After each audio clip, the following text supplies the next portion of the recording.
So ladies and gentlemen, before we formally start for our Flag Lowry, we would like to ask and of course to hear the message coming from Cebu City Councilor Jocelyn Pesquera to give us an inspirational message and of course mensahe sa pagdasig sa atong mga kawani sa kagamhanan sa dakbayan sa Cebu.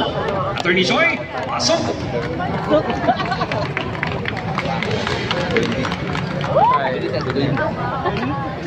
Daghang salamat, Janelle, and of course ato ay acknowledge ato acting mayor Raymond Alvin Neri Garcia, na my colleague in the City Council, Francis Espades, ug kaninyong tanan. Mayong hapon, and I'm pretty sure you are so excited nga mapauli na yung tatangan. Yeah, kapusan. Nagsige na kong ana, nga, usugod na ta, bitaw.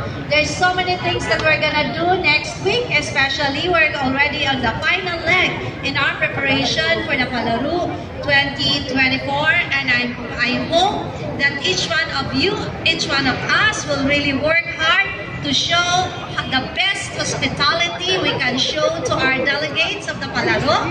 And then my pagainon, welcome to Cebu. Welcome to our hearts. So mga natin isulti sa mga katauhan, sa itong mga bisita, that we will make Cebu as their home sa Palaro 2024. Daghang salamat and happy weekend. Daghang salamat, Cebu City Councilor Jocelyn Joy Pesquera, ladies and gentlemen.